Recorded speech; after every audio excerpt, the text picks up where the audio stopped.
Breaking news చూస్తున్నాం. పశ్చిమ గోదావరి జిల్లా తాడేపల్లిగూడెం పట్టణంలో వరుస దొంగతనాలతో ప్రజలను భయభ్రాంతులకు గురిచేస్తున్న ఇద్దరు నిందితులను పోలీసులు అరెస్ట్ చేశారు. ఒంటరిగా వెళుతున్న వృద్ధ మహిళల మెడలోని మంగళసూత్రాల తాళ్లు తెంచుకుంటూ చోరీలకు పాల్పడుతున్న ముఠాకు చెక్ పడింది. వృద్ధులను టార్గెట్ చేసి బంగారం దోచుకోవడంతో పాటుగా సదరు నిందితులు తాళం వేసి ఉన్న ఇళ్లను టార్గెట్ చేస్తూ తాళాలు పగలగొట్టి దొంగతనాలకు పాల్పడినట్లుగా తాడేపల్లిగూడెం పట్టణ సిఐ బోనం ఆదిప్రసాద్ వెల్లడించారు. సదరు నిందితులు తాడేపల్లిగూడెంలో వరుస చోరీలతో పాటుగా 3 వేర్వేరు చోట్ల జరిగిన దొంగతనాల కేసుల్లో కూడా వీరు కీలక నిందితులుగా ఉన్నట్లుగా సీఐ వివరించారు. నిందితుల వద్ద నుంచి సుమారు 3,25,000 విలువైన బంగారు, వెండి ఆభరణాలను చేసుకున్నట్లు సీఐ తెలిపారు.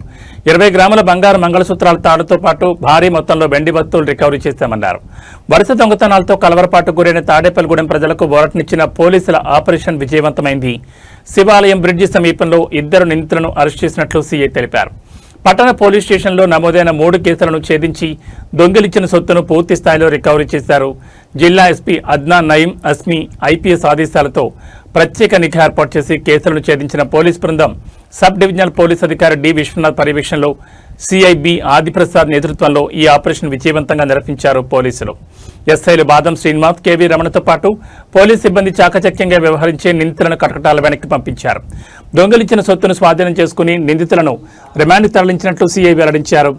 అపరిచిత వ్యక్తుల పట్ల ప్రజలు అప్రమత్తంగా ఉండాలని, అనుమానాస్పద వ్యక్తుల సమాచారం వెంటనే పోలీసులకు అందించాలని ఆయన సూచించారు.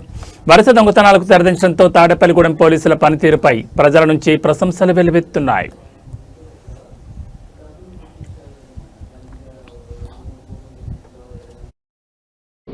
ఉదయం మన శివాలయం వీధిలో పులపాకుల తులసి అనే ఆవిడ్ని దీంట్లో ముద్దాయిగా గుర్తించి అరెస్ట్ చేయడం జరిగింది. అలాగే ఆమె సహకరించినటువంటి కామాక్షి దుర్గాప్రసాద్ దేవరపల్లి అనే అతన్ని కూడా మరి ఈరోజు అరెస్ట్ చేసి అతని దగ్గర నుంచి ఆ వృద్ధురాలు ఏమైతే పోగొట్టుకుందో సుమారు 3 కాసుల విలువైనటువంటి చైను అలాగే సూత్రాలు కలిపి రికవరీ చేయడం జరిగింది. అదేవిధంగా ఆమె విచారణలో భాగంగా ఇంకా 2 నేరాలను కూడా చేసినట్టుగా ఆమె ఒప్పుకోవడం జరిగింది. దానికి సంబంధించిన వస్తువులను కూడా మరి ఈరోజు మనం రికవరీ చేయడం జరిగింది. ఒకటి శివాలయం వీధిలో ఒక ముస్లామి ఇంట్లో దూరి దాంట్లో ఉన్న వెండి దొంగిలించడం జరిగింది.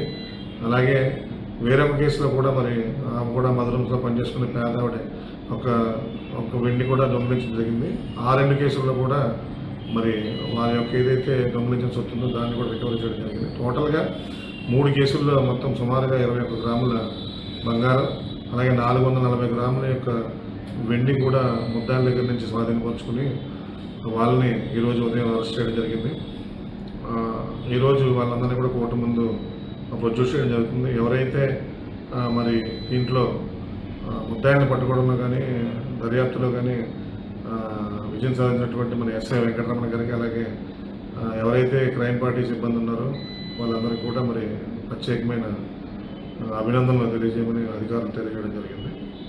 దయచేసి వృద్ధురాలు ఎవరైనా ఉంటే ఒంటరిగా ప్రయాణం చేయొద్దు. ఎవరైనా ఉన్నప్పుడు బంగారం అది చేయని ఉన్నప్పుడు చుట్టుపక్కల చూసుకుని వెళ్ళాలి. ముందు మనం జాగ్రత్త తీసుకుంటే ఇలాంటివి మనం అరికట్టగలం.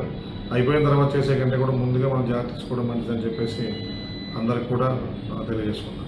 Thank you.